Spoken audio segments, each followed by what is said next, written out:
Fala galera do GV, tudo bem com vocês? Aqui quem fala é o Gustavo, professor de História, e hoje nós teremos uma aula sobre os dois sistemas e as duas sociedades que existiram no Brasil durante o período colonial. Nós estamos falando da Sociedade do Açúcar, que esteve em vigor durante o período em que o açúcar foi o principal produto no Brasil, e a Sociedade Mineradora, que se desenvolveu a partir da descoberta do ouro e da prata na região das Minas Gerais.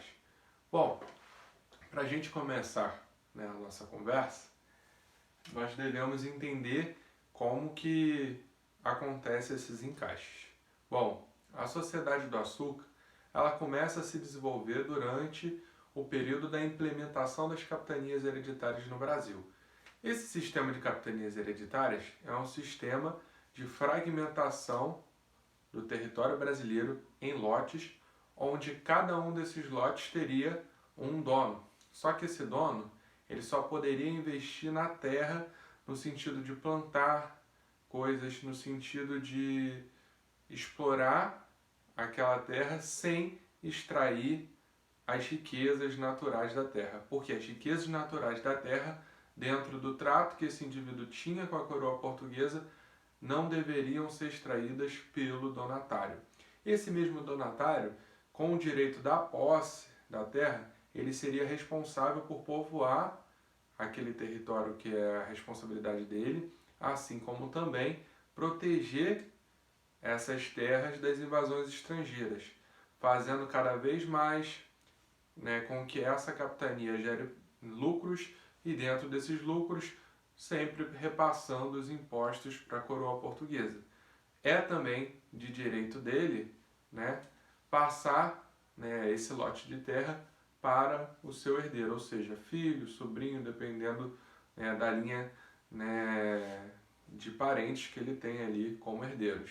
Então ela era passada hereditariamente, certo? Esse sistema de capitanias ele não vai dar muito certo devido à falta de interesse dos investidores portugueses, comerciantes, nobres de pequena valia, o desinteresse desses indivíduos de virem para o Brasil, certo? Porque era muito distante e era uma logística que necessitava da pessoa o quê? Além do interesse, dinheiro, E para você conseguir fazer aquela terra gerar lucros, você precisaria, obviamente, de um investimento, já que o donatário muitas das vezes tentava convocar pessoas de Portugal e essas pessoas não demonstravam muito interesse, porque é uma terra nova, com riscos, ataques de piratas, ataques de nativos, disputas locais. Então, era uma aventura que nem todo português tinha coragem de enfrentar. Até porque essas pessoas que vinham para povoar as terras do donatário, a maioria delas seriam pobres. Então, qual é o sentido de vir para uma terra nova se ele não iria enriquecer do dia para a noite? Então, nesse primeiro momento, o que esses donatários vão fazer? Vão chamar pessoas que tinham poder de investimento e essas pessoas, como não tinham mão de obra de Portugal, eles passaram a tentar escravizar os indígenas. Os indígenas, por sua vez, foram mortos aos montes e muitos deles também resistiram. Dentro dessa dificuldade, cada vez mais o português passou a utilizar o escravo africano, certo? Um outro detalhe é que esse sistema de capitanias hereditárias, como eu apontei para vocês, ele não dá muito certo. A coroa portuguesa estabelece os governos gerais e esses mesmos governos gerais eram uma espécie de primeiro-ministro dentro da colônia. Todas as questões dentro da colônia eram responsabilidade do governador-geral, que deveria repassar tudo para o rei de Portugal. Com isso, esse governo-geral ele vai durar de 1548 até 1580, quando Portugal se torna um território anexado ao território da Espanha. A chamada União Ibérica ela acontece a partir do momento em que o rei Dom Sebastião morre sem deixar herdeiros. E um dos herdeiros mais próximos era justamente o rei da Espanha, que vai acabar se sobrepondo e dominando o território de Portugal. O Luís Filipe acaba se tornando, né, rei dos territórios da Espanha e do território de Portugal. Com isso, a dinastia de Luís Filipe vai governar a Espanha e Portugal conjuntamente durante os anos de 1580 até 1640. Dentro desse período, nós temos as chamadas invasões holandesas no território brasileiro, porque pensem vocês, a Espanha tinha todo o ouro do mundo no território da América Espanhola, né? O atual México, Peru. Então eles não tinham muito interesse em controlar aquela região do açúcar, o que facilitou a invasão dos holandeses, que vão acabar, né, sendo determinantes para uma disseminação de uma cultura diferente, né, no Nordeste, uma reativação da economia do açúcar e, de certa forma, também o aumento do uso de escravos africanos naquela região. Bom, então durante esse período da União Ibérica acontecem as invasões holandesas e logo na sequência, após o fim da União Ibérica, esses mesmos holandeses vão pouco a pouco sendo expulsos do Brasil, certo? Com a expulsão dos holandeses, eles vão passar a produzir açúcar em outras regiões, o que vai levar a uma desvalorização do açúcar. Com a desvalorização do açúcar, cada vez mais Portugal precisava se reinventar para conseguir tirar algum proveito da exploração da colônia brasileira. Bom, dentro desse ato aí do século XVII, né, que é justamente esse período aí de transição com a baixa do açúcar, nós temos os bandeirantes, né, a pleno vapor capturando muitos indígenas na região, né, do atual estado de São Paulo.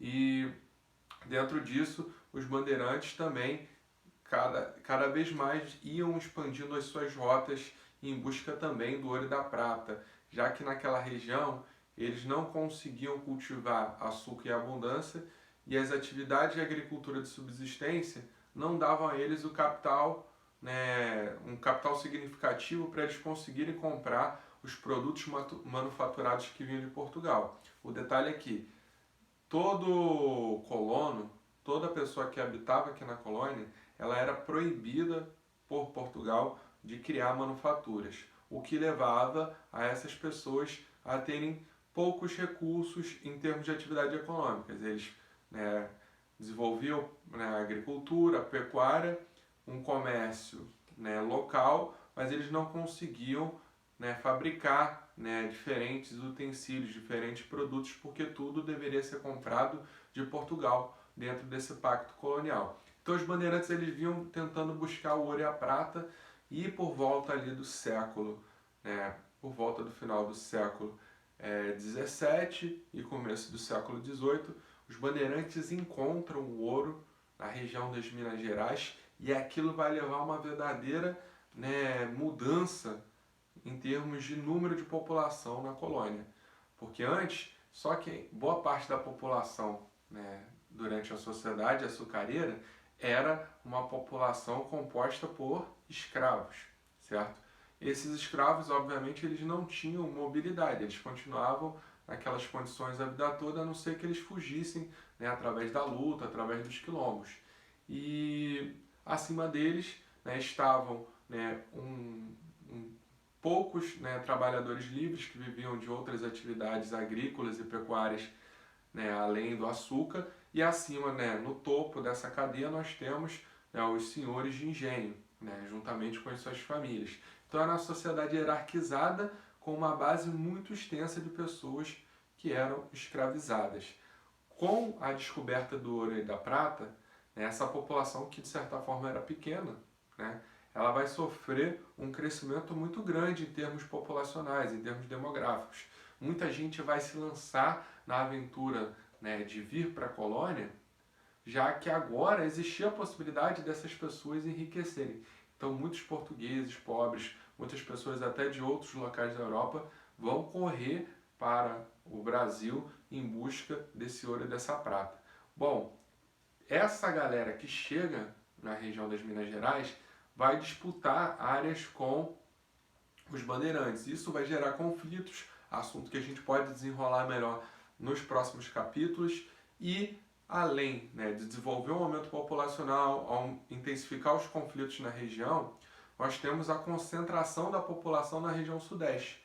Com a concentração da população na região sudeste, a coroa portuguesa vai pensar mais à frente na transferência da capital da colônia, que antes era em Salvador, no Nordeste, devido ao açúcar, para o Rio de Janeiro, principal ponto de escoamento do ouro e da prata, né, que saía da região das Minas Gerais, e, né, o principal ponto ali de controle das pessoas que chegavam de fora do Brasil para dentro do território brasileiro, certo? Então o Rio de Janeiro se torna capital devido a isso. E além do mais, desde esse momento nós vamos ter a concentração maior de pessoas residindo na região sudeste.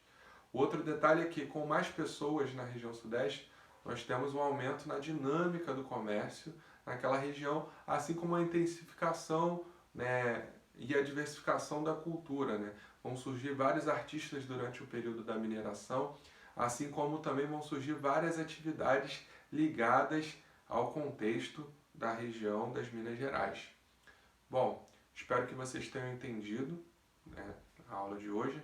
Ela é mais para estruturar a diferença entre essas duas sociedades, e qualquer dúvida é só buscar o e-mail e continuar estudando através do roteiro de estudos. Espero que vocês tenham entendido, galera. Até a próxima.